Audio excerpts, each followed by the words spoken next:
Alright. Hello, gamers. We're currently on an empty scene. This is not Magmammal free. Why is that? That's because this is actually something that I've been meaning to do for quite a while. In fact, I've been meaning to do this for about 7 years since I made the stage. But I never did this back then. We're gonna do some dev commentary for the entry that I made for Magmammal free. Forgotten Factory. I meant to do this right after I submitted the entry, but hey, better late than never, I suppose. Magma Free's out now. It's been a long time. It's okay. Yeah, we're gonna talk about what went into making this stage. I actually have a lot of things ready. We're gonna talk about how things used to be, how things have changed, and I actually have 5 separate betas of the level ready to play. And then we're gonna look at the final thing. Yo, what's up, Connie? Who up for getting their factory? True.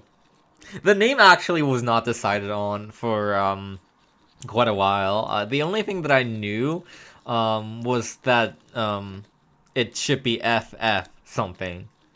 I actually, the earliest gifts that I have, which I'm gonna show in a moment, of the stage are titled Placeholder Name Preview 1. So, that tells you how early those were. Actually, I think the name was decided on relatively close to completion of the level, which is funny. The name was decided on when the stage, I think, was mostly done and tiled already. I just was not able to think of a good name. I think it was like a day or two before I submitted the stage that I came up with a name. It just randomly like came to me.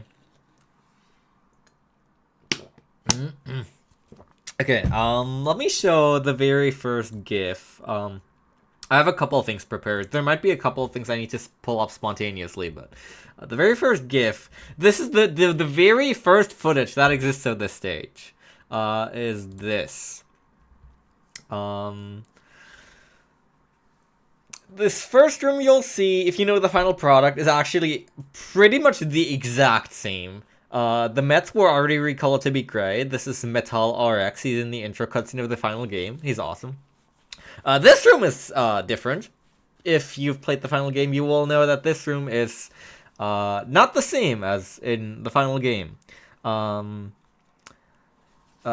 talk about that in a bit. This room is the same again. And I think this is where the GIF ends? Yeah. Oh, great. Oh, awesome. Thanks. Yeah. So, that middle room, I just kind of disliked how it felt because, first of all, like, I don't know. It's probably easier to accidentally still assume that it's a shoot switch if you, like, just run into the switch at the same time. Like, while shooting as you touch it. And also, it makes you, like, retrace your steps a little and go back, and it feels kind of bad. So, in the final game, you'll know that I took an approach where, instead of, going straight back, you, like, you continue heading the same direction after, after touching the switch, and then you, like, loop around a little to get to the right side of the screen, which I thought felt much better. Yo, what's up, Beebler? Thank you for the 7 months! Which factory? I forgot, sorry. I forgore. Thank you very much. That is very appreciated.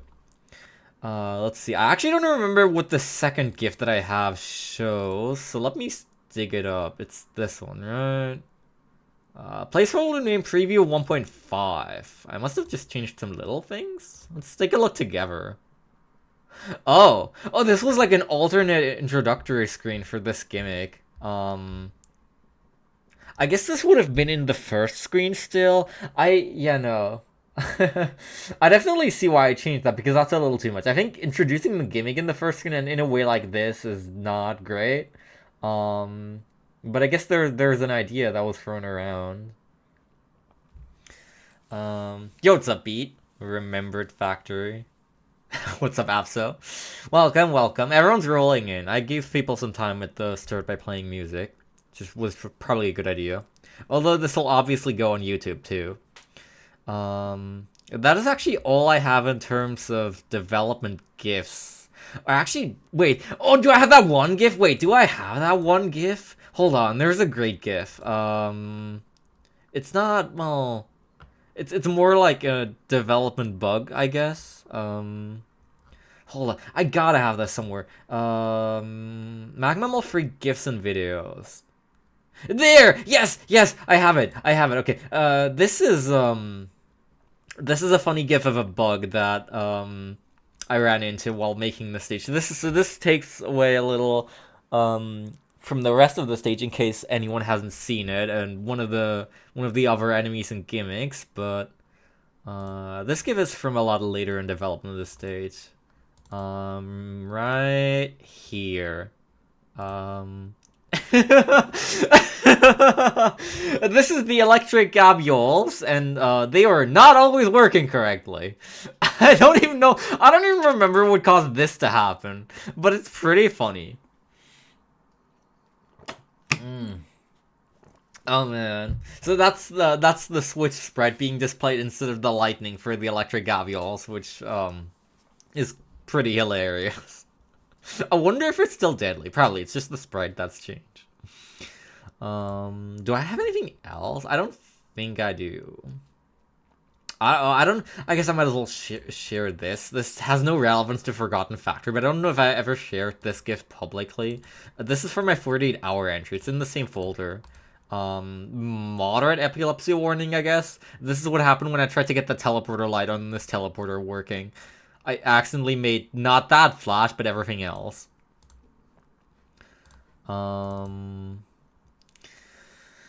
Let's see. Anything else from my stage? I don't think so. Oh, I have a development GIF of one of my Neopet levels here. But I don't think there's anything that pertains to Forgotten Factory anymore. Okay. Cool. Then let's go back here. What else can I show? Do we go into the first beta of the level? The first published beta.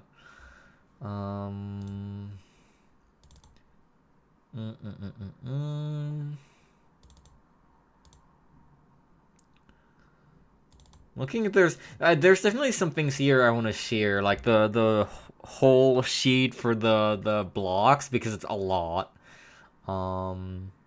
We'll cover that later. I also actually really want to go over the tile sets, because those are a really interesting mishmash of things.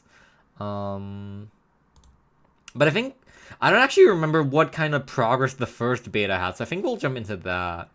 So this is beta 1. This is the first thing that I ever send out to people to test. I don't remember what state it's in, but we'll find out together. That should be good. You should be able to see and hear things now. Maybe I should make a dev preview of oh, what hold on, I'm trying to remember. I know the stage. It's the Atlantis stage. I'm trying to remember the name. For some reason, my mind's going to Alpine Weather Institute. Freaking Access Corridor Alpha. There we go. I didn't embarrass myself. No gift beats the PU oil gift. True. The freaking PU oil and do not use. That was good. I didn't think about doing a dev commentator from a 48-hour entry, and then I didn't. Yeah, that was me for 7 years, but I'm finally making up for it. Okay. Yeah, Fireman stage jump scare. It's in there. Ancient Tomb copied it. Don't do that. Alright, there's a bunch of test stuff in here. I think this is from the engine. Let's play the level. Alright, so music choice was already decided back then. I think I already settled on the theming, like, as one of the first things. The touch switch gimmick, I'll probably show this after I finish this beta. The touch switch gimmick was obviously inspired by Donkey Kong Country Returns 7.6, where there's basically the exact same gimmick. But I tried to, like, Mega Manize it, I guess, like, yeah, adjusted for Mega Man's gameplay and like set it apart. And I think I did a pretty good job at that. This music is Donkey Kong Country Returns 7-7 Music Madness. This stage is kind of a love letter to DKCR in a couple different ways. There's a lot of inspiration from it. Alright, testing notice. Most of this level currently uses placeholder graphics. This includes the tile set, background, and stage object graphics. Enemy reskins and music are likely final or at least close to final. Hey, at least something. I'll gladly accept help with certain problems if anyone's willing to give it, namely making Geary's turning animation smoother, making Plasma Gabials not flicker when set to constantly shoot, and making Switch Searchies not make a horrible noise when spawn. Oh yeah, I remember all of these problems. We'll tackle them as we get to those enemies. But like, basically all of the enemies except the Mets in the stage have had some problem for a while. And actually, one of those did persist into the final game. I barely even notice it anymore, but I think it's there. Right. So this screen hasn't really changed. I guess this is the part where in that one GIF, you know, the switch was here and then you slide under there. I kind of just like liked this structure here in general, where you're like, you have this little platform covering the pit, and there's like, you can technically slide into it, but why would you? Like, I think it's kind of nicer than just like not having the pit there, having a basically irrelevant pit, but just, I don't know. A lot of things I'm going to talk about are just like game feel for me personally, and I kind of like structures like that. Oh yeah, this room actually looks final. This is pretty much what it is in the final stage. So the way that I changed this was, instead of, you know, touching the switch and then going back and then going forth again, you basically get to see all of the game. You get to see red and blue blocks, and you get to climb up here, and then maybe you try shooting the switch, but it doesn't work. So you try touching it instead, and then everything changes. Oh, the sound effect wasn't added either. Obviously, the switch sprites are also still placeholder because this is the default PU switch sprite, so it's very reasonable to assume that this is a shoot switch, but it's not. This was obviously reskinned later. Same with the blocks. I'm wanting to do a written devlog of my entry, but I think it might be better if I do a video or a stream and trouble structuring it as written text. Do a written dev commentary from a tier X level though, since I think it's more interesting to talk about the theory of the level and why I made it to begin with. Oh yeah, I would love to see that about all of Vomber. I'm just doing this like very spontaneously, like basically I'm just taking you on a ride with me, yeah? We'll go through everything that I find relating to this level together, and I'll talk about why it's there, or why some things are the way that they are. Unfortunately, don't have a mic, so I can't do commentary. Yo, what's up, Anarchy? That is unfortunate. I mean, you could try and video edit, like, some text in, I guess, but that would be a lot of effort. Regret not submitting anything to Magna 3 at the time. Yeah. I forget, did you submitted to 48 Hour, right? Yeah, you said earlier you did. I'm stupid, sorry. Yeah. It's unfortunate. I'm glad I submitted to both contests. I was also like, I really wanted to submit to episode 0, and I still have some unused placeholder stuff, which is probably going to go into episode 02 at this rate. I actually have some really fleshed out ideas for episode 02. I will be making a return there. Alright, let's talk about the level. I do want this to be pretty interactive, so like, if you have any questions about the level, about its development, about my choices, about anything, then, like, that's why I'm streaming this. Feel free to ask. This room hasn't... That caught me off guard. Hi. This room hasn't changed. I also got caught off guard by Magnet Beam's palette because it's different in the final game. Alright, this room is like basically supposed to hammer it in that do not shoot, touch, and go through. The switches are not solid. You have to go through them. That's basically the point of this room.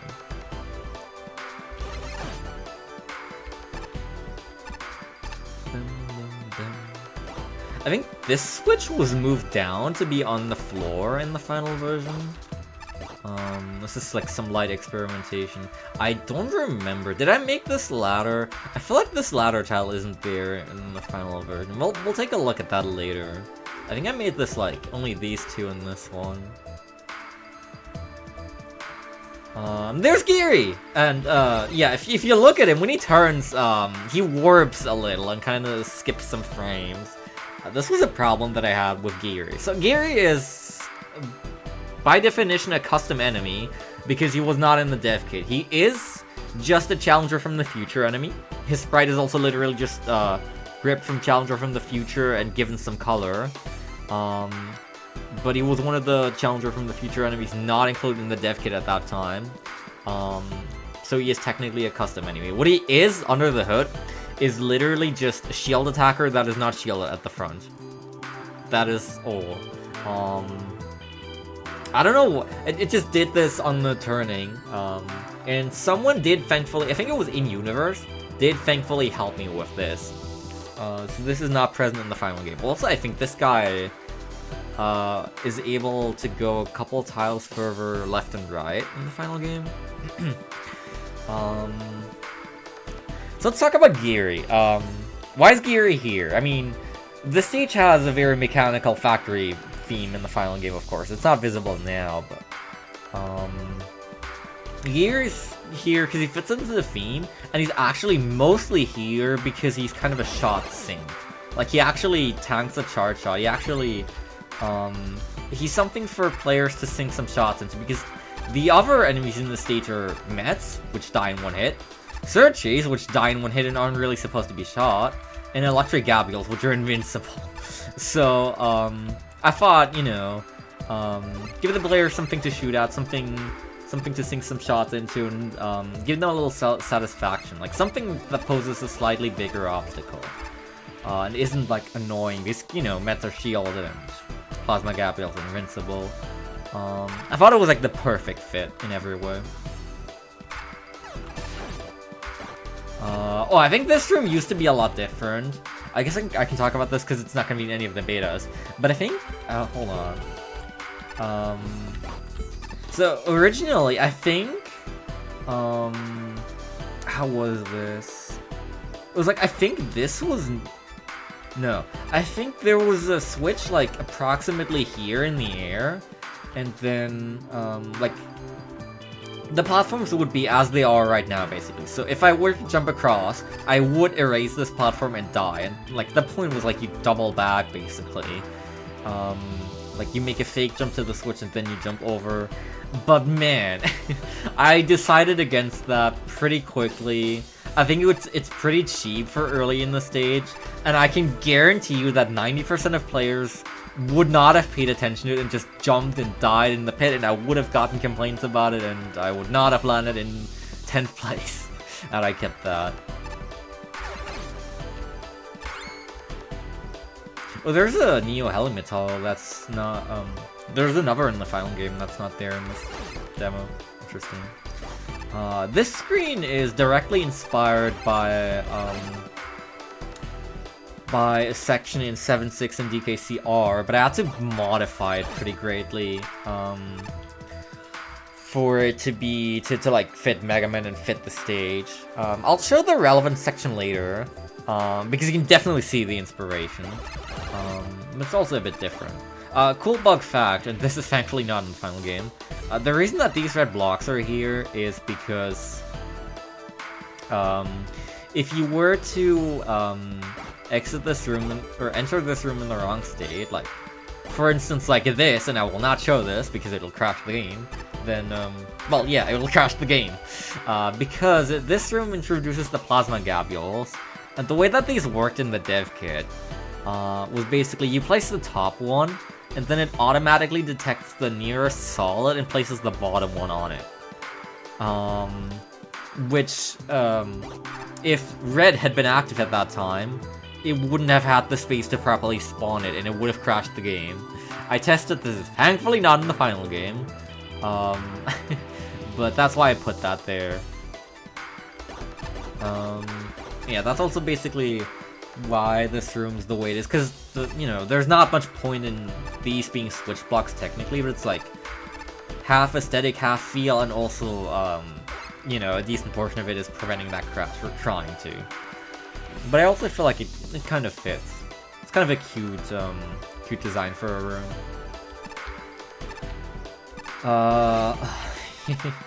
Since we'll be playing through this stage 5 times, there's some things that I will talk about in future runs, basically. Like these gears at the top that I have received multiple complaints about. I don't know in what beta I add this, but eventually I do add some more switch blocks here.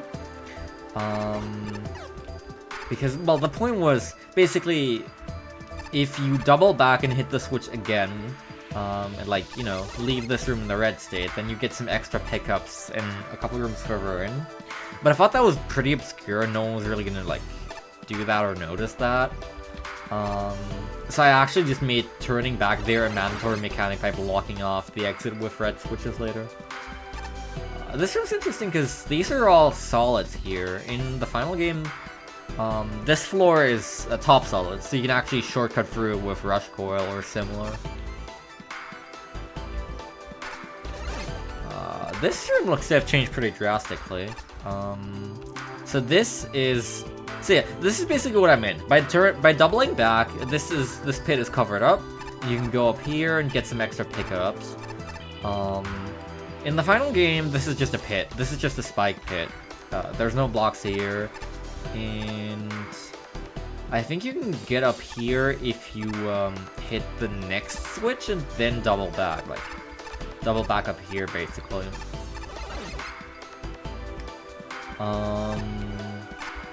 These sections are funky. This is when I got creative. This looks a little prettier in the final game because the switches are a lot larger and I only needed 2 to cover that entire section. And up here is the token for the station. The one token that I placed. I knew I wanted to have one in because I had a pretty good idea for it.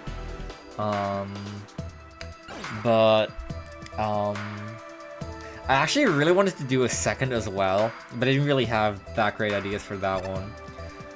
So the concept of this token, and I wish I had expanded on this a little in the second token, is the token starts dropping in and it's on the conveyors. One of the few tokens in the game to have gravity. And then if it touches the active block, it dies basically, and you have to reload the room.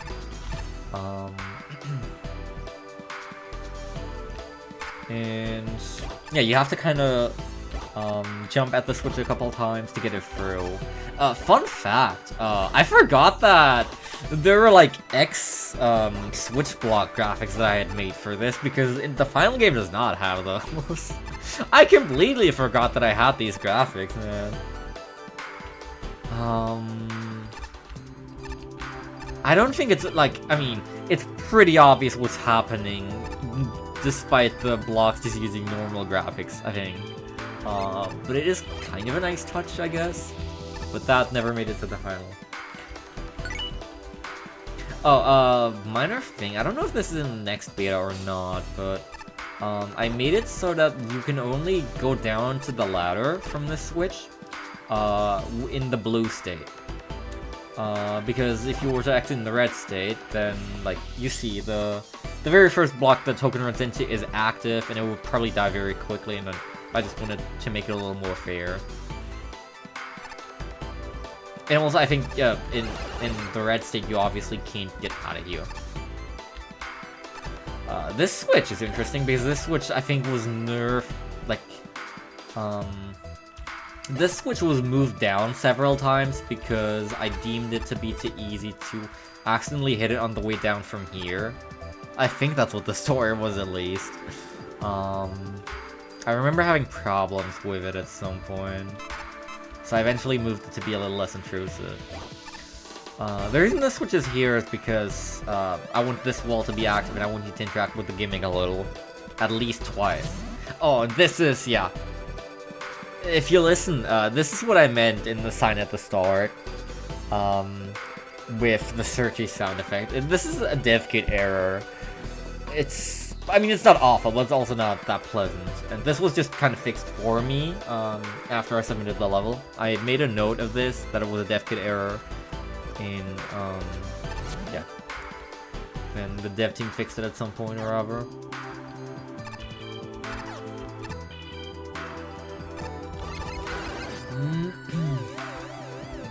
But yeah, searchies. There are searchies now. I thought this was a pretty cool use for them. I wanted to do something more with the gimmick. So I thought, you know, I have conveyors here. But I could do something to spice it up. Like, I thought the searchies were a nice fit.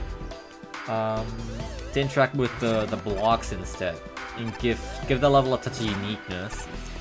So obviously they have a different sprite, and they're usually telegraphed by spikes. Like, usually when searches come out, there are several spikes like that in a place where, you know, they're otherwise pretty useless. They're telegraphs basically. I did the same thing with the bun bee catchers in my 48-hour level, where they drop from spikes in the ceiling that can't really harm you.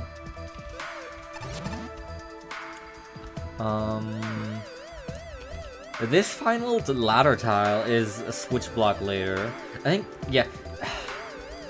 So these switch blocks were basically moved down here just for aesthetic purposes, although it's actually kind of unfortunate because in the final game the input display, if you have it on, ends up blocking the switch block down here.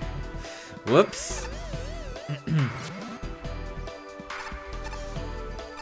This is the big room in the stage, and this is a pretty divisive room as far as feedback goes. I always knew that I wanted to do something like this in this stage, and I'm very happy with how it turned out myself. So the electric gabials are always, you know, always active. And you kind of have to memorize the timing or, like, feel it out a little. They go off pretty often, so I don't think, personally, it's hard to memorize, or, like, get a feel for when the next one will be and when you need to seek safety. But I have received a lot of complaints that people don't know where the electric gabials are. I wish I had added a visual indicator. I really wanted to, actually, but I didn't really have the coding knowledge, and I didn't really want to ask anyone at that time. The spikes here became solid ground later, because I thought it was pretty unfair. But I did add an extra gear into this section. I'll talk about why the middle is switch blocks later, but it's a pretty similar reason to the other room there. The first one that Plasma Gabriels are in. This is a little neat jump, I think. Kind of a unique platforming obstacle. Yeah, this pit is pretty wide. Man, at the Neo Helimetal. In the final game, there wasn't a checkpoint there in this beta? Oh my god. Okay, first of all, in the final game, there was a checkpoint after the long screen. Right there. Second of all, in the final level, I didn't remember that. There's, that pit isn't nearly as wide, so there's 2 extra blocks, and there's just a 1 tile wide gap that you have to fall into in order to get to the bottom level. It's also elevated slightly downwards. So you can, like, still try and clear the pit, but if you fall in, you're probably not gonna fall all the way. Yeah, do also take note of the spike formations on the left of this big screen, because they do change a bit later, and they open up some new shortcuts in the final level, which I'm actually pretty proud of how I integrated them. More platforming conveyors. This screen I'm not 100% happy with for various reasons, some of which I'll talk about later. But this one I just kind of feel the concept isn't even that great. Oh my... Okay, okay, for the sake of, you know, we still have a lot to play, so I'm actually just gonna do this. I know it's not the gentleman's approach, but I don't wish to play these screens yet another time for now. We'll still be seeing them often enough, and I've already played them often enough in speedrunning. I actually forget if there's debug hotkeys. I should check that. Oh, yeah. I guess I could just give myself invincibility if I wanted to.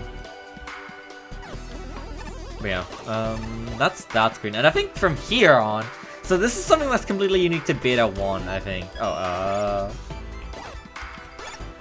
These couple screens, the final screens are very, very different in this first beta.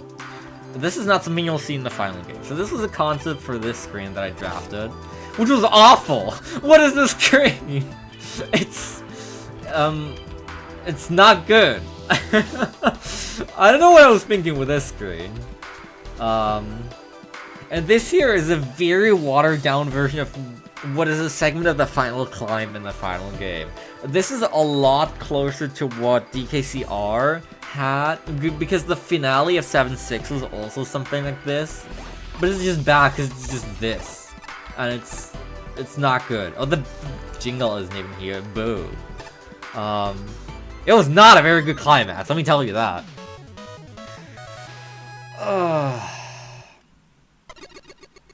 So yeah, that is the ending of the first beta.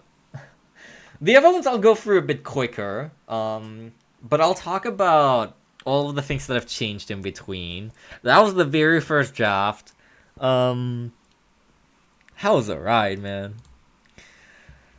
I was gonna do something after I cleared the first beta.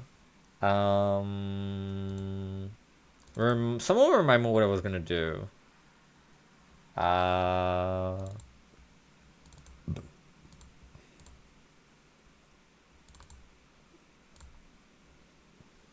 What was I gonna do?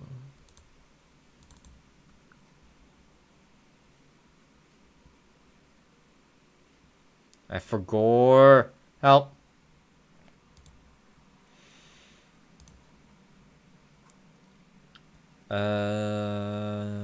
I absolutely do not remember what I was gonna do after clearing the first beta.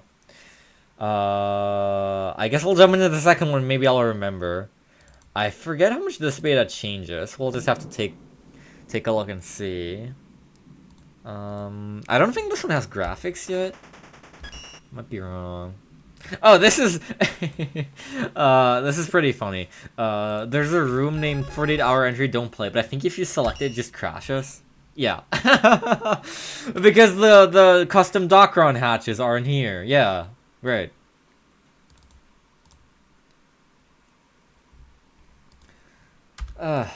Awesome. Okay, right. Oh! Graphics are here to an extent. Okay. Interesting. They should be the same signs. This includes the background tiling overlap thereof. Right.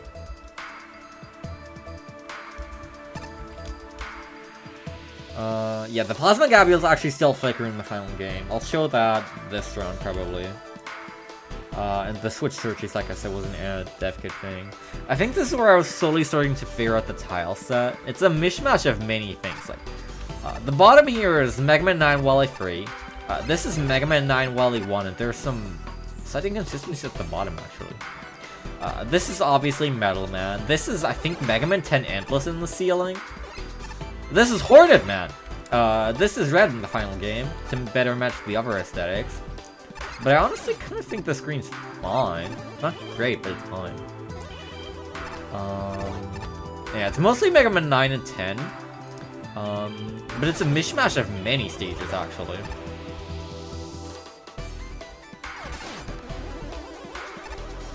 Let me know if the game's loud enough. It's kind of crud on my end. I really like the touch of the up arrows here, actually. These are also from Mega Man 9 Wally 3. Obviously, like, it's recolored. This wasn't orange in Mega Man 9. I basically but would you have preferred it if you, like, had to cut your jump short, and if you didn't, you got knocked into a pit by Geary? Because I wouldn't have. I don't know. I wanted them to be fair, because I wanted them to liven up the room a little. But I really didn't want them to be an actual obstacle. They're just friends, basically. Yeah, this is the problem with... Like, if you look really closely, you'll see a tiny flash of ping on the top and the bottom, and you'll see that the beam goes out ever so briefly. This is what I mean, and I think that's still in the final game. Like, when you have them set to always active, like, it just needs a frame to refresh, I think. Oh yeah, I did add these in this beta. Unfortunate that I could never figure out how to fix it, but it's not a big deal. Am I?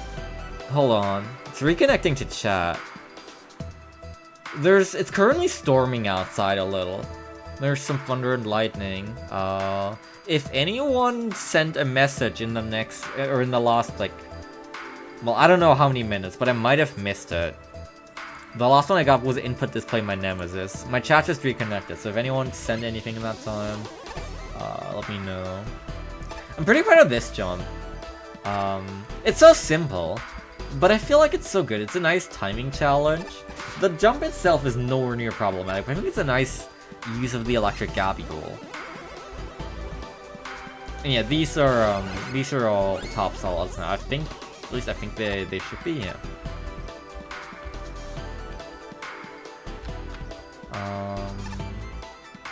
There's spikes here, and because I think you actually just drop down this pit. Like, you could screen transition downwards again in the last beta, so I put spikes there to prevent that. This hasn't changed much. The token still requires weapon usage to get to, of course, because, you know, it's a token. Like, the stage is perfect runnable, plus currently no damage, but for the token you do have to use a utility of your choosing. Why is this top solids? Did I? I think I changed this in the final game because you can do this. Yeah, I don't know why I made this top solids, but it's top solids in this beta. So there's your dev log knowledge, I guess. Oh yeah, this is pretty easy to... I think that it's because I added a ceiling there, and it's actually pretty easy to hit your head and then hit the switch and die, which is not nice.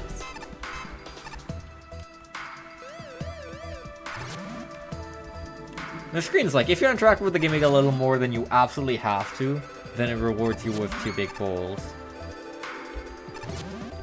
Which I think is neat. And you get these pickups if you interact with it a 5th time. Or like, you know, just leave it in the red state. This gear is also pretty harmless, and I was asked about him too, but it was like, you're waiting for the Searchy anyway. So like, I just gave players something to play with for that time, basically. Something to sink shots into, again, just for like minor game feel purposes. Also, I just realized something potentially really evil because, oh, whoopsie.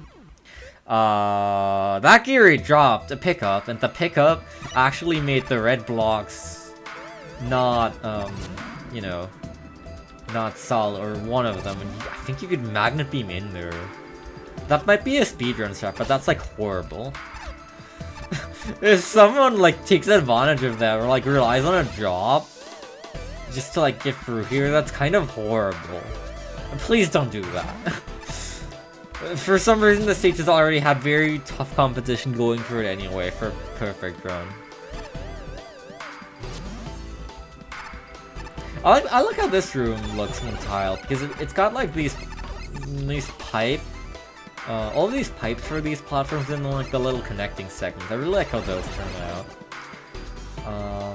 And yeah, if you look at on the left here, so this has changed. I think the left spike was moved down 1, and it means that if you have iframes and you press slide, what? But okay. Wait, so am I invincible or not? No. Now am I invincible? Hello?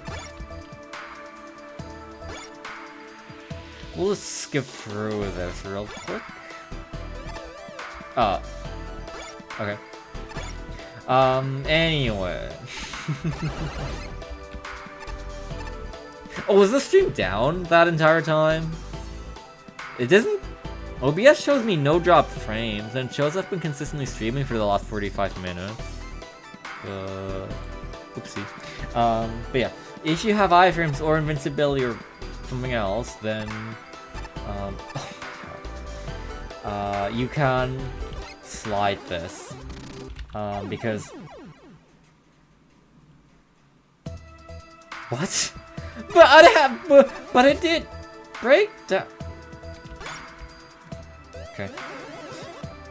Help.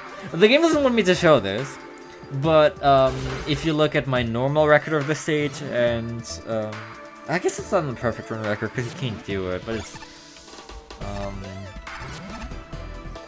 if you look in Buster only or no damage too, technically, then like that gap is slidable. Because the hitboxes on the spikes are accurate. Like, they're just blocks. So you can slide in between them, and then you can safely drop down the middle, because there's a little shaft that I made with the spikes, basically. I made them only the outward edges. There used to be spikes in the middle positions too, but I removed those because this opened up like a cool way of shortcutting this screen, basically. So you can either like damage boost or give yourself iframes and slide through here, and then that actually lines you up perfectly with this wall to just drop straight through here. Or you can do what the current perfect run record does and use this tiny gap to slide through here, and then just like line yourself up, or like pray that you hit this gap, basically.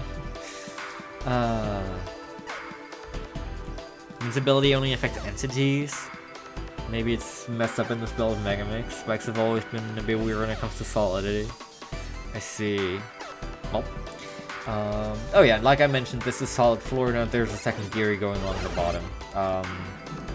It's still actually not recommended to go along the bottom anyway, because the spine is there and you can't really avoid it. But it is actually what the perfect run record does, because the final game has an upgrade called Shadow Slide, which lets you slide through it with the right timing. I don't know if I placed a checkpoint here at this point. I hope I did. I mean, otherwise I can just give myself a health refill, I guess. Yeah, so this were the platforms that I discussed earlier. They're finally here, although the graphics for them have changed. And then I forget. I think in this room the conveyor speed has probably changed at some point. There's a couple places in this level where the conveyor speed has changed between builds, and it's not really visible, and I actually kind of hate that. That's one of the gripes that I carry into the final level, is that the conveyors across the level have different speeds, and there's no indicator of that. Some of them are just randomly faster or slower than others. These in particular, I think, are the fastest ones in the stage. And they're kind of mean for this section, honestly. Oh, I remember this room. Man, this is a throwback. So this is an early draft of a revamped final section. I really like this room, actually, in concept. You can shortcut a little here, too, with Magna Beam if you're good. This... Jesus Christ! I need to close the window. It's currently heavily raining and thundering outside. I just heard a really loud thunder. So this is the beginning of what would later be reworked into the, you know, the room before the final climb, if you know that. Like, this is very much... It very much has that feel. This is when I was like starting to expand the final area. But I haven't given it as much, you know, I hadn't fleshed it out as much as I did in the final game. So it's just this one screen, and then I think it leads into a slightly revamped climb for the end. Yeah, so like this platform has been expanded greatly, and these, the layout of these blocks is more like what I was aiming for, although it's still just, you know, a back and forth. Like, it's cool, like the platforms get narrower with each jump, and this is basically what DKCR does. It's just a back and forth on platforms that get narrower. But that worked better for that game, I think, than for this, and so I eventually, as of the next build... Ah, the dingle's there! As of the next build, I just decided to revamp that section completely, I think. Yeah, maybe! But I haven't seen a house with a wily pipe in my neighborhood. Maybe I need to be on the lookout for that. Alright. So that's beta 2. A lot of changes, like the tiling's mostly done. Like background isn't there, but like foreground tiling is basically done, and a decent amount of criticisms or problems have been addressed. But there is more, and because I still don't remember what else I wanted to do, we'll go into beta 3. We still have 2 more to go after all. And then I also, well, I actually don't know. Oh, well, beta 5 is basically the final entry, which is, I might as well just show them the final game, just for the sake of it.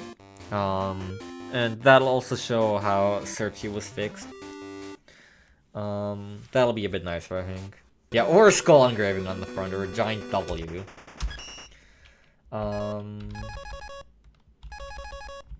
Didn't I? I feel like in one of these I had like... Was it Copy This Room? No. I had like, a room where I just like tested a little. Was it this one? No.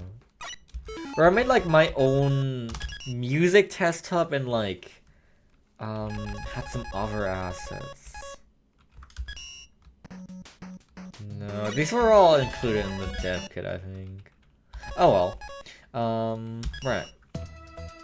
Build free! Oh, this looks a lot more like the final stage already. Right. This side hasn't changed, even though there's a lot of background tiling here already. Yeah, and, well, we know about these problems. Yeah. There's actually something to say about the animation speed of all the background graphics. So a lot of the background graphics are from Metal Man. I can already tell you right now, actually, that this layout of background deco is not what it was in the final game. It was changed up again because I know what the starting screen looks like. But the animation speed is interesting because I originally set it to be timed precisely with the beat of the song. So like every beat of the song would be like the background objects moving. But I had to set the background objects to double speed because you could desync the music by pausing. And I'm glad I did that because, you know, obviously that's a pretty easy thing to do and for the things to get messed up. But also there was a quick item menu that also like pauses the stage but doesn't pause the music in the final game. There's a boss fight in Magma Level 3 that also syncs to the music, and I think it's specifically like hard-coded for the music not to advance. When you were pausing or quick item using. But obviously, you know, it would have been a lot of effort. It would be weird for me to do that for this stage, so I just made it so it kinda syncs up still, by going at double time. So yeah, the Hornetman grates have been recolored into red. You can see more and more Metal Man deco up there. I used a lot of that, pretty liberally. I really liked it, like all of it fit pretty well. The gears, the little pistons that go up and down, and the other things. These have a sound effect now, but it's not the final sound effect. So, this switch, looks like the switches have their final graphics now. I think these were made by Aria, or I'm not sure. I definitely had like someone else make the graphics for the switches and the blocks. I actually really wanted the switches to not be the PU graphic but upscaled, basically. I wanted the little feet you see on the bottom. I wanted them to be on the sides and like more attached to the background still.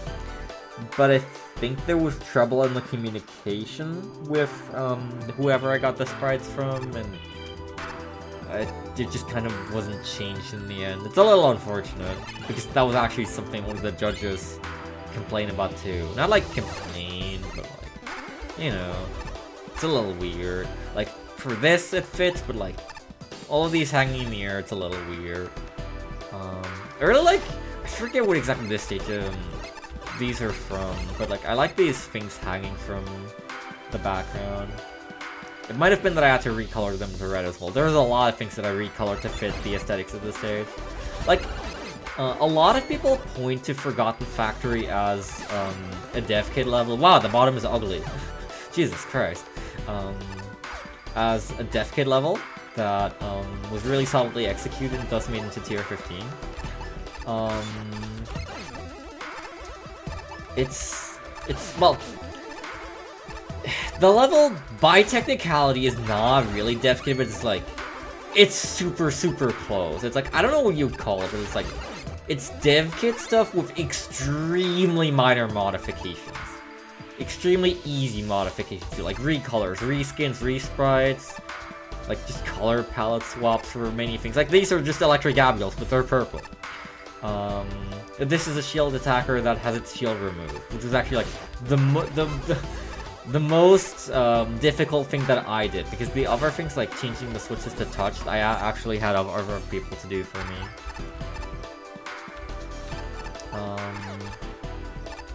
So I can't like rightfully 100% call this a dev kit stage. Like I think Kamusu Temple from Magma 2 was technically more straight dev kit, because you won't find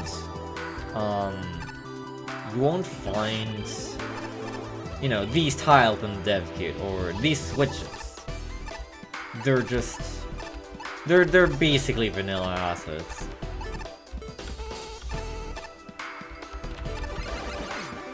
Like, it was basically just changing single lines of code around for many things.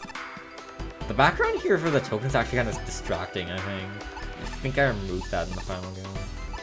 I also really wanted to put something cool there in this location at the top, but I was never able to think of anything. I put some... I think you saw in the first 2 betas there were electric Gabriels there. Then I removed them because I was trying to think of something better, and then I never did. And I think in the final game it's just more tiles and a couple of gears there. Should have put "your ad here" text, true. Put an ad like Malware Man there. I should go into the final game and put on the constant AdWord sheet and then hope something pops up there. Oh, this is actually kind of neat. This wouldn't really work in the final game, but I like how there's like how the pit is expounded and not just those 2 tiles. This doesn't work in the final game because these are not the final conveyors. I actually asked Aria to make the Mega Man 11 Blockman conveyors for me, and they did a really good job. Like, holy moly, they look perfect. And so, but you know, I had to place them on ground for them to look good. Yeah, shoutouts to them. We'll see those in action later.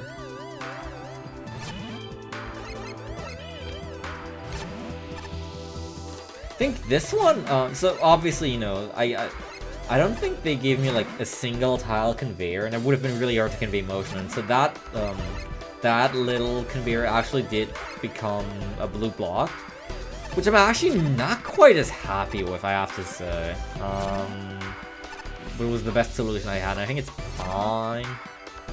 Makes it a little bit more of a timing challenge because that thing has to exist by the time you drop down there, which the search is, you know, not immediate. Very minor little thing. I don't know if anyone's really noticed this, but like, if you look here in the background, it doesn't extend into the spike. I actually made a separate custom graphic for the spike where it has like the thing continuing into it. It's like, just, I have a tile in the tile set that's the left-facing spike with bits of that red girder. Just for this one section of the level. And there's a similar thing. You'll see this in this climb, I think. Where there's a right-facing spike, or a set of right-facing spikes. Oh yeah, here too. Like here and here. Like there's these left and right-facing spikes that, you know, didn't have the background continue into them, because that's not how that works. Like, you have to make a dedicated tile, dedicated visual tile that like has it visually continuing into it. So that's how that works. I actually think, I don't know, can you like put it on the lower layer? Like, it would make sense if you could like have separate layers and do it like that. I don't know. I feel like I would have, you know, known about that or like done that if it was possible while developing this stage. But who knows? It's been 7 years, alright?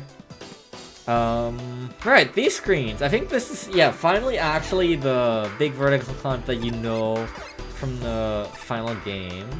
Oh man, I have some, like, drop shadows on the conveyor, so it looks really bad. But yeah, I'm really happy with the Hornet Man grade on the right, and like how this section is split into, your field and like the Neo Helimetal field, basically. I think this section was something really cool.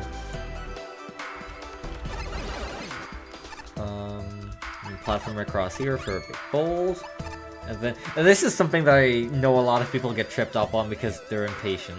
So you jump down here, and then a lot of people just try immediately jumping off the blue blocks and continuing, but you know, the point is that, admittedly, this is kind of, I think this is kind of poorly done, but like the point is that you wait a little for the searchy, and then you jump basically after he activates his effect. That's why he's in the ceiling too, so you don't bonk your head on him when you do a full jump. Like, you can see that he is fully enclosed in the collision there.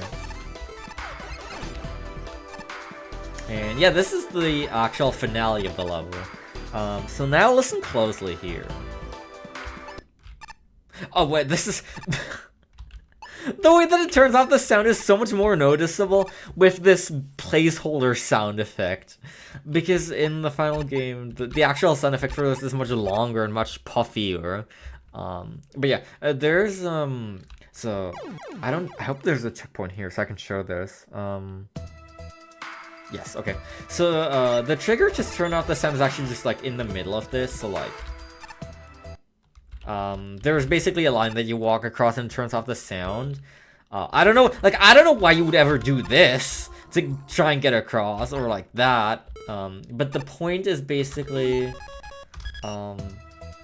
that you jump across this gap. You obviously try and hit the switch on the way, and as the sound effect plays, the music gets turned off in the background, basically, without you noticing.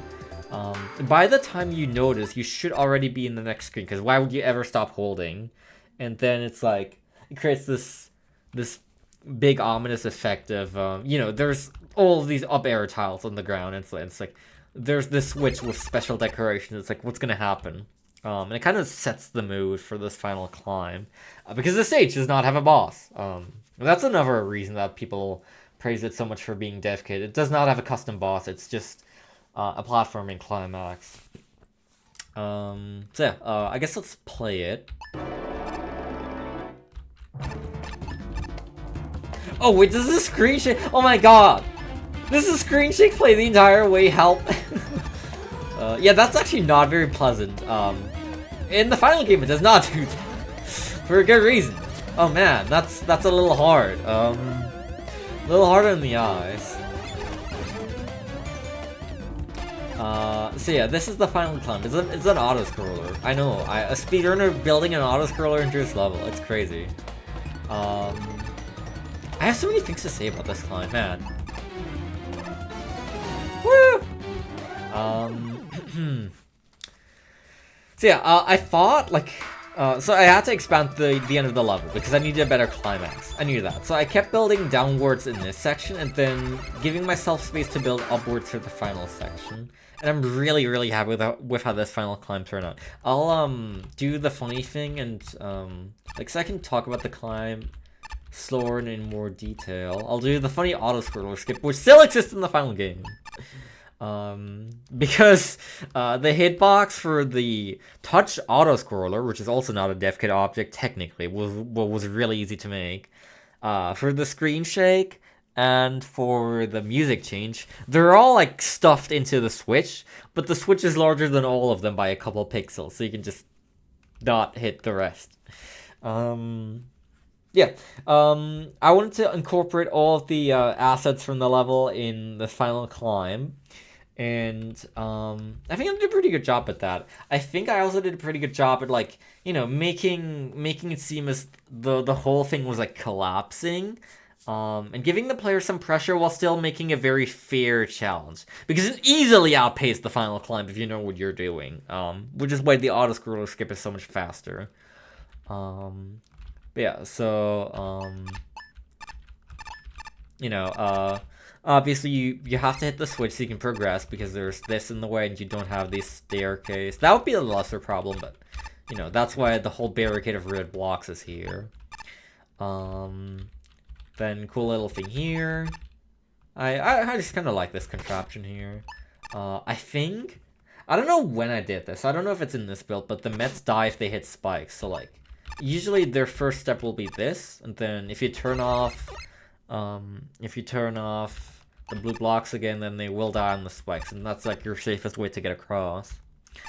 Oh, I think I can talk about a problem here. Yeah.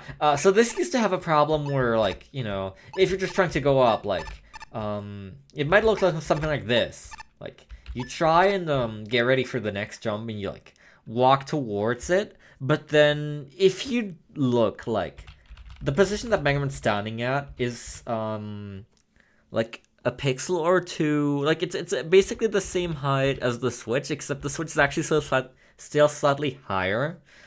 So like, it's basically level with me right now, and if I just like walk to the edge of this platform, which people are gonna want to do maybe, then you just run into the Switch and then it disables on you, and that's not very nice, and you're probably gonna die. So these switches here were moved down like 2-3 pixels in the final game, so you can like stand all the way out without risking that you trigger them. This section... what do I say about this section? I know some people have complained about this, about it being too hectic and too punishing when you run into the searchlights. I mean, obviously, you're your own worst tester, so I never had problems with this. I can't comment on it too much, other than I like the symmetry and the general design that went into this. And I don't think during testing of the stage I received any complaints about it, so it just kind of stayed this way. This section is one of my biggest regrets in this final climb, because these were supposed to be tile scroll. Like, you know, free beams, basically, of, 2 segments of 4 blocks in each color each. They're supposed to be scrolling, like, probably like this left to right, this right to left, and this left to right. Like Mega Man Free Wily were free? But I could get tile scroll to work, but I couldn't get it to work with the switch blocks. Maybe I should have asked someone, I don't know. I don't know if it would have been overwhelming. I think this section's boring. It's so simple. Maybe people need that to catch up a little after the last one, so maybe it's okay. But I personally have this as a slight regret for the stage, because I wanted these to be tile scroll. And yeah, this is you know, the concept that was there in the first couple betas, except much more fleshed out. Instead of just being, you know, left, right, it's still like left, right, but like you're climbing up this whole tower that like gets narrower as you go, and you still have to slide across the entirety of it. And then there's like some kind of unique platforming here, and I'm really happy with how this turned out. It just kind of flows nicely, and it's like a really good climax. And then like you go up there, and the funny barrel jingle from DKCR plays, and you grab the element. I think there's actually something unique you'll see up there in the next and final beta. Because I was experimenting with something for a while that did not make the final cut. But yeah, no, I'm very happy with this section. There's also a little unintended thing you can do there, because you can stand on this edge without triggering the switch, and then you can jump up here, and then that actually cuts some time off of this climb in the speedrun. But yeah. That's beta 3. I think we'll just also still play beta 4, then I'll like give you a look at the tile set and some other things, and then we'll go into the final game, and I'll show the final level, and I'll also go and do some ILs. Man, I've already been over here for over an hour, crazy. Okay, no suspicious rooms. Set. Alright, so.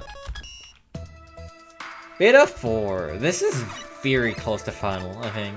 So the next one I have is just straight up named Final. So that is actually like the final version that was submitted. So I'm not gonna play that. So yeah, this screen now has these things hanging from the top. That's like what I remember was missing. But this is all pretty fleshed out at this point. This is basically all as it is in the final game. Switch blocks finally have their unique graphics, man. It's been a while. And also, the sound effect is in. This sound effect... Oh, I was gonna show the stages that this level's based on, yeah. Remind me to show 7.6 and 7K later. Yeah, this sound effect is not the Switch sound effect from 7.6 and DKCR, but from 7K, which is another stage in that game that I really, really like. There was like, you're on a moving platform and you have to hit these switches in order to make the rails appear that let the platform continue on. I actually just wanted the straight up original sound effect, but I couldn't find a rip of it, so I just asked Cosmic Gem to like make me an 8-bit version of the sound effect based on a video, and this is what he gave me. It's... I don't know. I wasn't perfectly content with it at the time. I've grown accustomed to it now, though, and Doopy said he loves this sound effect. This is his favorite sound effect in the game, so, yay! Hooray for that. I think it's good. I think the off sprites for the blocks were still darkened a little afterwards, because this kind of blends in with the background. I mean, well, that's the point, but like, this actually doesn't blend in enough, I think. So I actually think I straight up took the red color out of the background and applied it to the off red blocks for the final game. Apparently there's still some issues with people not being able to read the on-off state clearly enough on this, on these Switch blocks. I personally really don't think it's an issue, but I mean, hey.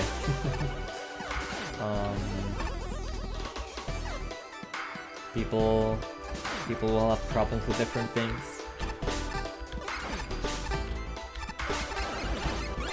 The stage feels really alive at this point, like, there's, like, these are from Mega Man 9 Endless, I think. The pistons are obviously from Metal Man. There's, like, you know, at this point, there's some things to look at everywhere. There's, the background's usually filled out. There's some moving things. I really like how lively I made the stage feel. Like, in theory, there's not that much to interact with, in this screen in particular, but it still just feels so nice.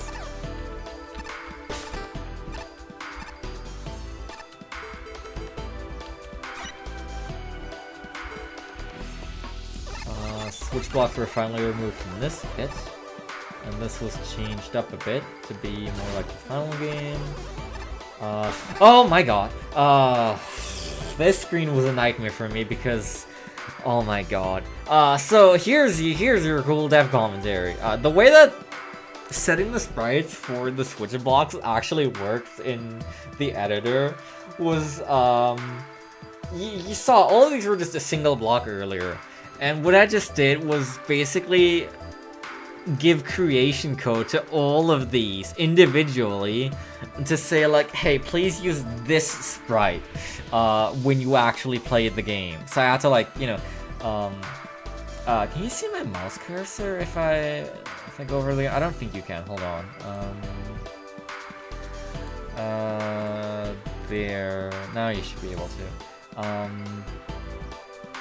So, you know, I basically had to say, hey, you right here, please use the sprite Time Link Blue Block has a cover at the top.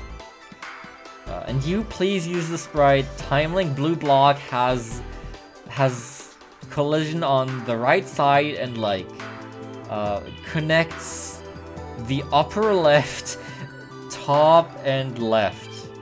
Like it was... Oh my god. I had to assign the sprite index for each of these manually, and it was horrible. Supposedly there's an easier way to do it, which was used in Ancient Wasteland's Gate, which is where this gimmick comes back in the post-game. But man, it was arduous. Look, I don't know too much about programming, okay? It worked for me. But yeah, the conveyors are friendly, and yeah, there's no like X blocks here, so yeah, this is all you get. This is accurate to the final game too.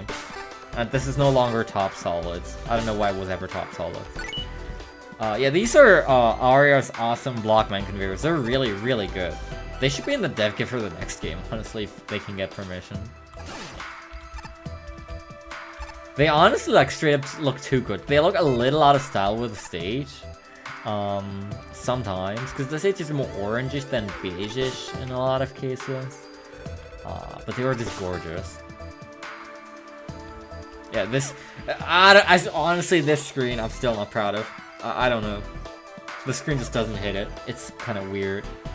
I don't know what I was thinking with this screen, but this is exactly the way that it is in the final game still. And like, this conveyor! Why is it so fast? Why are these conveyors so I don't look, man. Again, the inconsistent conveyor speed is one of my biggest regrets with this stage.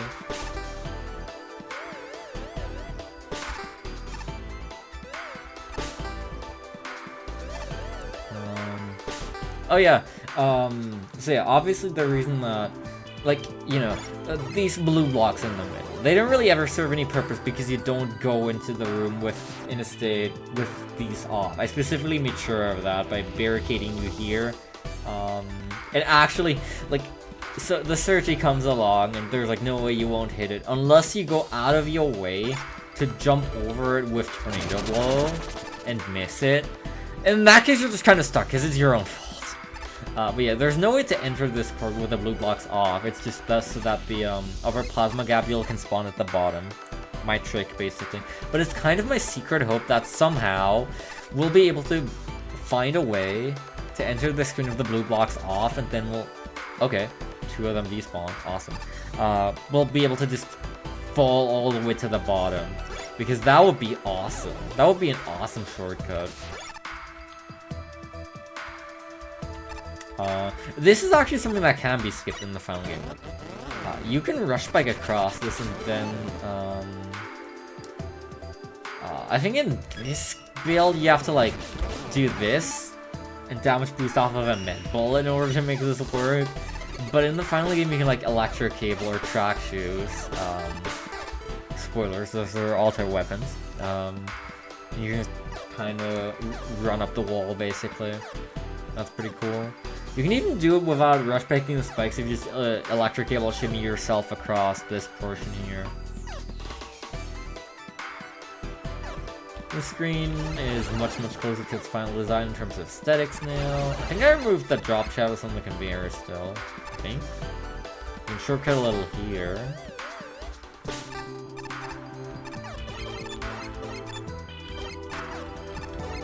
And this should be... this should probably cover up the lack of sound now. Yeah. Like, it... the transition is so smooth for when the sound effect ends and, like... It doesn't feel out of place that you don't have sound anymore. It's just like... It's building up to this... very nicely, I think. Oh, and there's some... Hold on. There's some cool dev commentary I can give here, too. About... the music. So, the music that's used for the auto-scroller is 5/8 Muncher Marathon from DKCR. But, the moment that you hit the switch, you actually hear a different track. Or, not even really a track, you hear a sound effect. If you listen. So there's basically 2 separate things going on there. You hear the sound effect, and then you get the screen shake and everything, and then once both of those things have started calming down, then is when the screen starts moving up and you get the music. That sound effect, that durr, was not part of Muncher Marathon. It isn't part of Muncher Marathon. That sound effect is... I mean, it's also obviously from DKCR. It's when you land the final hit on a boss and the ending, like the boss finish cinematic plays. I just took that because just starting, like, if I had just started Muncher Marathon upon you hitting the switch, it would have been very spontaneous. It would have been too instant. So I needed something to transition, and I was actually able to find a rip of that sound effect in particular, actually, literally, specifically from the 3D version of this game. And that's actually where that sound effect is from. And so I just stitched those things together in Audacity. I put the sound effect first, then I gave it a little bit of a break, and then I put the music after it, and then I timed the start of the auto scroller and the screen shake such that it would fit together perfectly to create this. It took quite a lot of handiwork, quite a lot of figuring out. I think this, Jesus Christ, I think I nerfed the auto scroller speed in the final level, because that was fast. But yeah, it took quite a lot of work. Ah, okay, I can see what people mean. I died in my own auto scroller. But I think it turned out really well in the end. I'm very happy with it. Yo, what's up, Zoomer? It did need some of this. It did, like, it needed a bigger initial impression, because the way that DKCR transitions into the song, because it also plays a different song at first in the stage, then you stomp a couple logs and break through them, and then then is when the song starts playing. So like the instantaneousness of the switch is basically covered up by the pounding sound effects and the logs breaking. So I kind of recreated something similar for this. So why can't you just have it be Jang? Because I didn't want to be last place. I wanted to be something decent, and I definitely, I mean, like, I can't say I wouldn't have gotten 10th place if I had left that more Jang, because I don't know if that was the deciding factor, but these things add up. And I think, like, all of the polish in this level went a long way. There was a lot of polish in this level. But yeah, right, get ready for this, I think. Oh, yeah. God. So this was an idea I played with briefly, is, when you reach the top of the auto-scroller, turning off the music and, like, having an ambient song play. By God, it was the worst idea I ever had. This is not good. It was super spontaneous because there's nothing covering up the transition. And, it's just boring. I didn't like, so this is one of the cave songs from DKCR. It just doesn't, like, man, I just left the music to play in the final game, and it was much better. You can also see, this is, I guess, technically unused content. The lamps at the top there, I spreaded those myself. They're not very good. I wanted to use them for this section. But I could never get them to a serviceable state, so I just kind of went with existing decorations that I recolored for the ending section here. This is the correct choice for the sake of this game's file size, true. Help, we have literally made this game 800 megabytes large, and a lot of it is music. No, yeah, but like, oh my god, I hate this.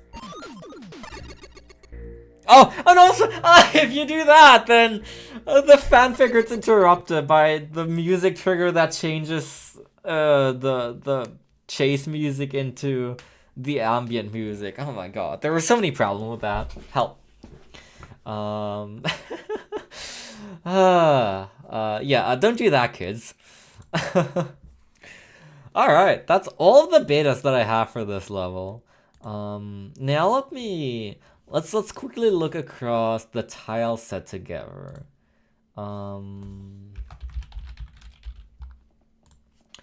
Let's see. Because there's like, I would just want to point out all the things in the tile set, basically. Where is it? There. Well, actually, we can also look at this. This is this is the full sheet for the switch blocks. There's a lot, like so there's, you know, the 3x3 block formation, there's the wide and the tall and the single one, and there's also like for each of the corner intersections, like assigning those in the editor was a real pain because I had to figure out exactly which one was right. I had to make so many unique ones for so many different situations, and then I had to assign them all correctly, and it was a lot.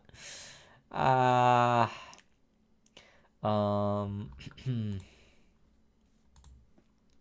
and then uh tile sets here. So obviously this is animated and has 2 frames, and there's actually a decent amount of this that was not used in the final game. Like you can see a lot of, let me see if I can get this to look a little better. There we go. You can see there's like some purple and blue things that didn't make the cut because they didn't have any place for them. I just kind of um, I grabbed everything from a lot of tile sets, and then over time I adjusted them. So you have the entire Metal Man tile set in here basically. You still have the green things that his stage uses for collision that I never used. You have Mega Man 9 Endless. Can you see my mouse cursor? I don't know if you can. Hold on. I can't. I don't see an option for it here. But on the far left, like in the top left corner, you can see Mega Man 9 or 10 Endless tiles that are also never used anywhere. I could have maybe recolored them, but I already had a lot going on in the stage. Like this stage is already a mishmash of many different tile sets.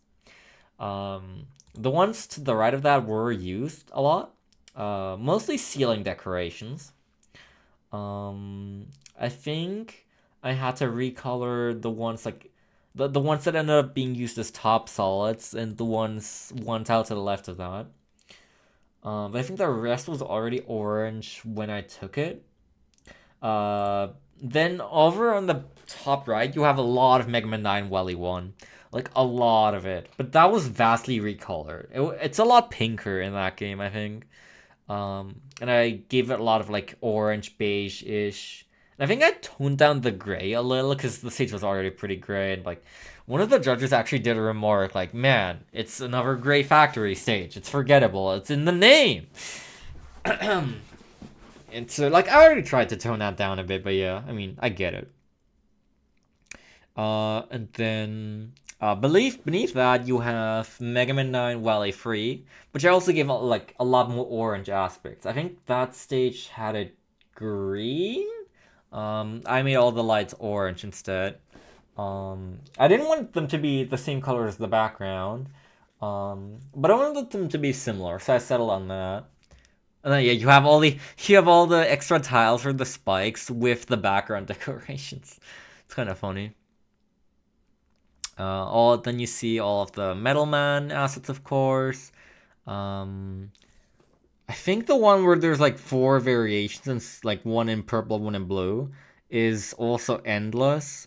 Um, I think the red one didn't exist originally. The red one was one that I specifically I just took the Metal Man color and like applied it to one of them. And I think that one was used. Actually, was it used? The one beneath it was used. I actually don't know if this one was used because again, I think at some point, like with too many things, it gets visually distracting. So I actually cut down a decent amount in development. The Hornet Man grids were used here and there. They were nice. I think there's a couple Solar Man things in here. And there's some Sheep Man things. Um, so yeah, I put the things on the left here beneath or like above the lamp. I put them together in pretty creative ways to create some cool things in the final climb as far as background decorations go. I think I'm pretty happy with that. You can also see the animation frame of the lamp there. I gave it some shine. Please do not hire me as a sprite artist. This is your warning. This is about the level of quality you can expect from me. I mean, I guess I can show the other frame, because why not? This is the other animation frame. Not much going on here. This, like, the arrows light up and the lamp is on, and obviously the pistons and the gears move. Not much other than that. Do I have anything else that I can show?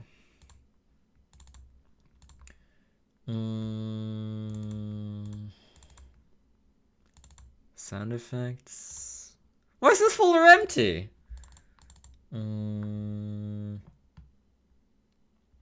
Oh, the sprites folder is gigantic because of all of the blocks. Jesus Christ. Yep, there's my boy Switch Searchy. And Neo Heli Metal RX. Shoutouts to actually also shoutouts to Connie, because Switch Searchy also makes an appearance in a plot relevant cutscene in the final game. And it was originally a normal Searchy, but I literally, during playtesting, I complained that it should be my awesome Switch Searchy, and Connie literally made it so. Connie, you're so unbelievably based. Thank you. And yeah, Metal RX is also literally present in the intro cutscene, which makes me so happy. So many people seeing my boy. And Geary was also used in many stages in the final game. Super cool stuff. I'm really happy with what I set in motion with this stage. Never ask me for anything again. That's true. I've used up a lot of favors during playtesting, because I also begged Uni to make me a Sailor Moon plushie. Like that's the reason the Sailor Moon plushie exists, is because I begged Uni to make that in development, and she did, and it's awesome, and I use it all the time now in the final game. So if you're a fan of the Sailor Moon plush, then thank you. Well, thank Uni most of all, but I guess you can thank me if you would like to. I don't think I have much else to show. Oh, wait, no, I do. Before I forget again. Oh god. Let me pull up a video real quick. Where I show the relevant parts of the stages in DKCR. Let me see.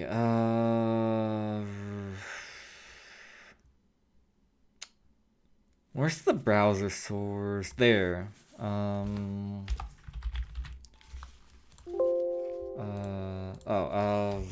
Videos. Hold on, give me a second. I'm prepared. Let me, I'm just gonna pull up my own YouTube channel and look for my ILs. That'll be the fastest way to find them. DKCR IL runs. 7.6 is the most important here, because I still have some things to talk about as to how these resemble the final stage.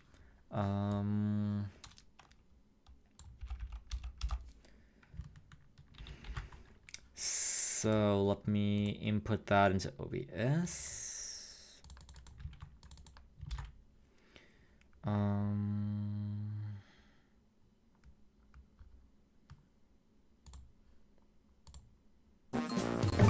Bah. Oh, hold on, I need to interact with this. There was a way interact there. I finally learned about this button. Okay, let me see how this looks on stream. Oh, this needs to be a lot larger. There. That'll do. So this is the level that this was largely based off. The music's actually from a different level, because the music in this level is kind of boring. But this is loud, I think. Actually, hold on. It is kind of loud. Okay, so yeah, this is what I wanted. Or can you see my mouse cursor? I don't see a way to show it. Well, I guess we're not seeing it. So this is what I wanted the Switch to look like. I wanted them to be stapled to the wall like this, basically. I don't know. It didn't come to be.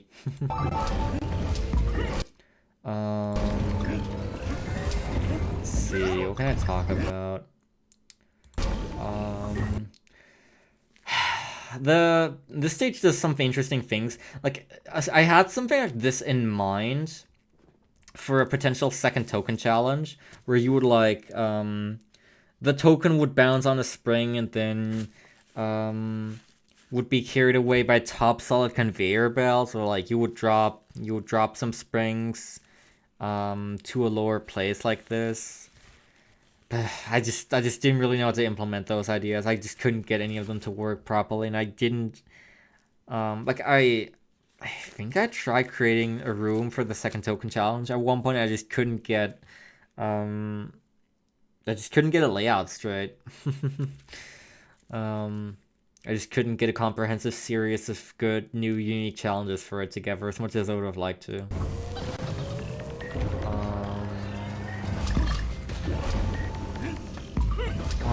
Okay, this section's important. So first of all, you may find these enemies similar because they're, you know, purple and plasma and electric, and they go back and forth, and they're constantly active. And there's an enemy in my stage that's kind of like that if you've been paying attention.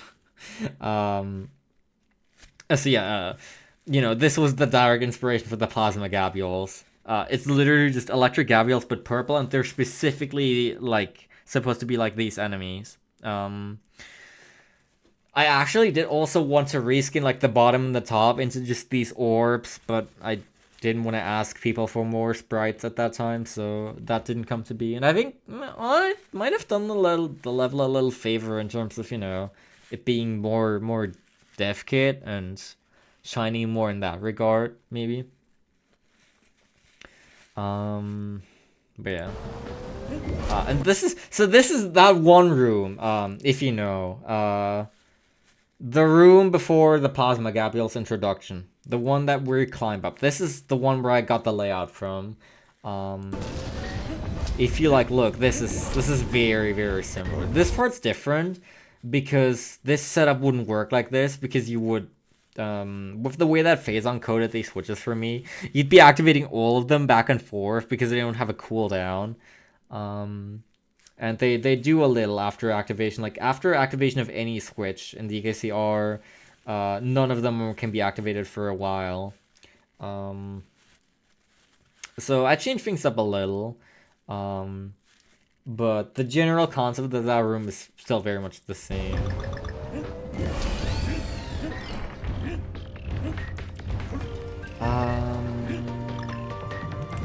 I think there's not much more to talk about until the very final section. There's also still some cool things with the switches still, like having the vines on them.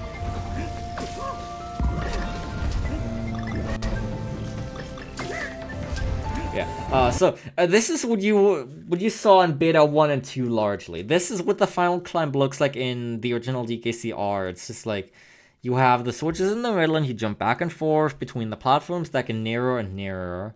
And it works pretty well in this game, I think. And it's also relatively short, actually.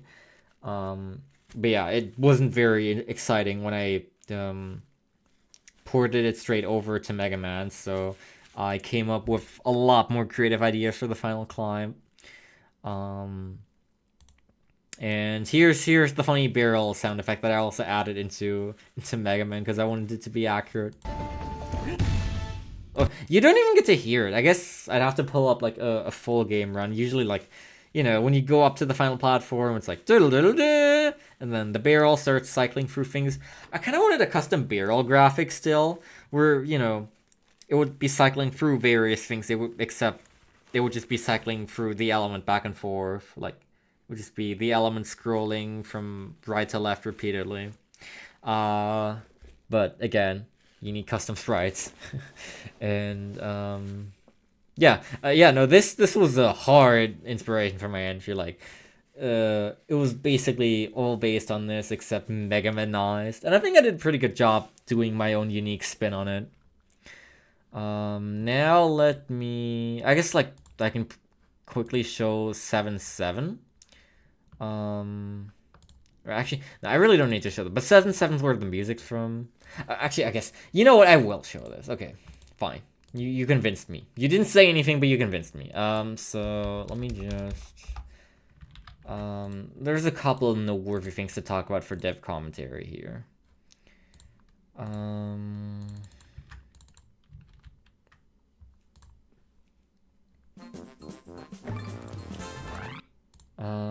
So 7-7. So this is where the music is from, and this is also kind of where I got the idea of background elements timed to the music. Although, like in this level, they play a lot more of a significant role because all the gimmicks of the stage are timed to the beat of the song, basically. So like, you know, like that. But I basically just took it as inspiration and like added that into the background elements because I didn't want to, you know, copy elements from another stage 2. I wanted to focus on that one concept, so I didn't want to like, you know, I didn't want to add another whole thing of level elements or in sync with the music, which also would have caused huge problems again, because pauses the game but not the music. But I did take it as inspiration. There's a lot more elements yet. There's these platforms that move in sync with the music, and there's these flames and the gushing geysers that are also timed. So yeah, like that's, you know, the Metal Man pistons are kind of similar in that, and the gears and the other things. And then the final thing that I'll show is where the switch sound effect is originally from, because that might be interesting to some. It's, like I said, from 7K, which is another level with a cool gimmick that I really like. No, I didn't want that.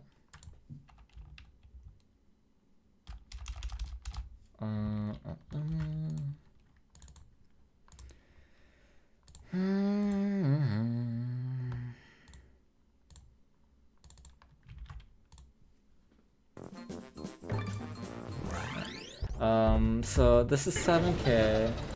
The goal, the gimmick of this stage is that you have this platform and it's on rails, and you need to hit these switches in order for the next segment of rail to come out, and yeah, so otherwise the platform falls off. These are not like on-off. They're just like they always start off, and once you hit them, they're always on. And that is the sound effect in question. I couldn't find a rip of it, sadly, so I just asked Cosmic Jim to make me an 8-bit version. And again, like, I kind of would have preferred something snappier like this. But I'm not unhappy with the one that he made. This is a sick-ass stage concept, by the way, and I love it. I also want to make something like this at some point. But yeah. I actually think that is everything I've had to cover in that regard, too. Now you know everything that went into making the stage, and I think now we can finally actually play the real thing in the full game. I just need to find Magma Free. Oh, I need to run it for Steam, there.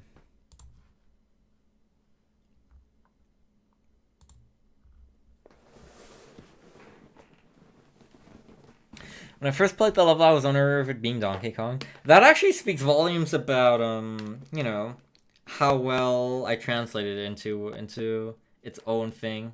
Like, it is, like, if you didn't know, you wouldn't know it has any connection with Donkey Kong, because there's not, like, you know, I could have made a Donkey Kong boss or something if I really wanted to, but no, I don't think it would have fit. Right, Magma Free. Let me just... So yeah, 7 years later, this is where we are. The game's actually finally really here. Oh man. Has it really been 7 years? Yes, it has. I've poured hundreds of hours into playtesting. And so I already have 100% file, even though the game's... Well, it's been out for over a month at this point. But yeah. Everything is here. Everyone is here. All 176 entries, and I honestly really don't know how, but I did in fact place within the top 10, so I'm in the top tier. And also my level gets to be in every speedrun now because you have to clear all entries in tier 15 to advance the plot, which is awesome. So yeah, here we are. And this is where it landed. 82.20 out of 100. It was received pretty well. It was received especially well by Ace Spark, who also gave it a silver favorite.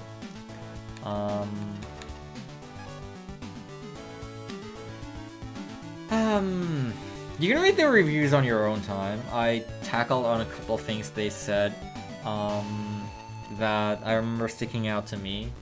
I'm not gonna go through all of them right now. But yeah, I'm really surprised this was that well received, especially over some of the stages in tier 14, like Mafia Man's Gambling Palace and Checkmate, and others that I really think would have deserved the spot more, but I keep hearing how much people like this stage and like how fun it is to play, so I guess I gotta give myself credit and like, you know, just man up and take it.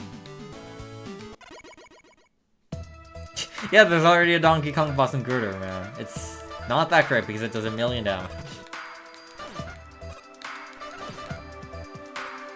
Alright, one more final casual-ish run through. Everyone is here. Basie XZ is here. Sailor Moon is here. We have an awesome new hut. Although, I don't know if this is... Man, it bothers me. Hold on. Something about the hut that bothers me, which I think is a bug. I don't know if it's still on the radar, but like... border. If you turn on... If you turn on monochrome border, then on the token there's a spade icon. But if you turn on the color border, it isn't there. It's bothering me. I reported it in playtesting, but it didn't get fixed. I don't know if it's still on the radar. Maybe I should report it again.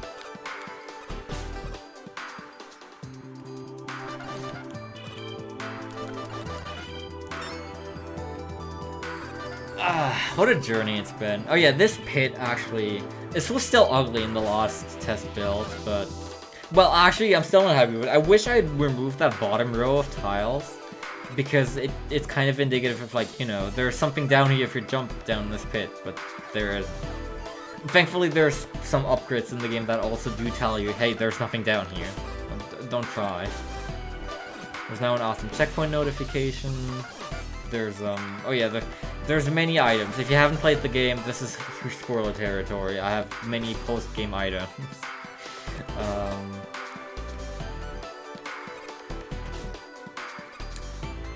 This screen received some more minor visual touch-ups. Same with this screen, although I feel like in this screen it's less likely that anyone will try and jump down the pit for something.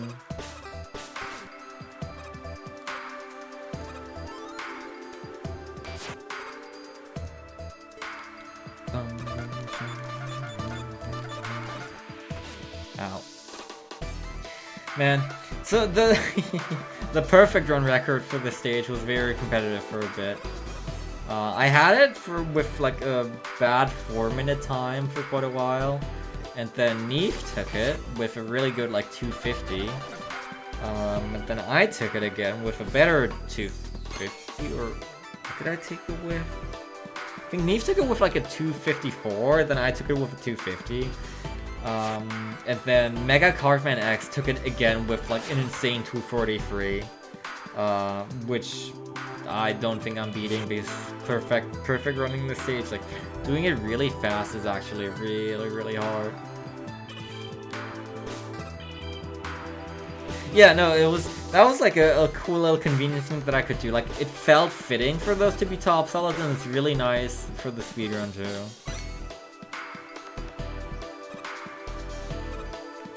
There's a lot more background telling here than there used to be. That's which was, again, moved down since the last builds. Some more visual things going on here. And yeah, this is now the exact same red as is in the background everywhere. So it really properly blends in. I don't know. Don't ask me about this screen, please. Just don't.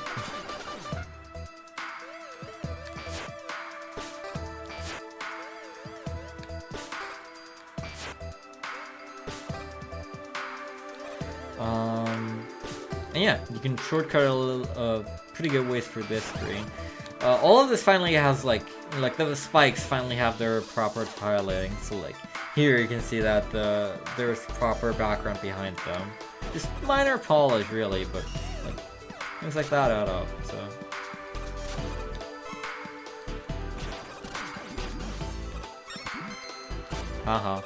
That's a shadow slide.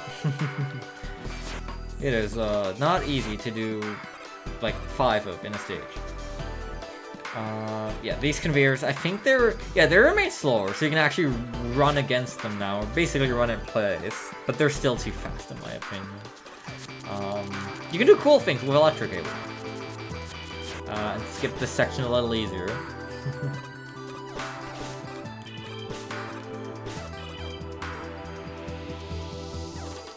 This was actually very much made for Ice Wall. Ice Wall insta-kills Gearys and eradicates them here.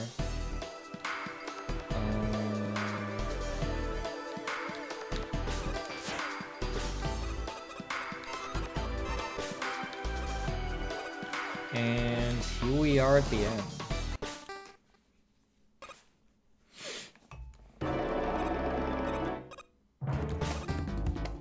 Thank God I decided against keeping the screen shake the entire way. That would have been bad.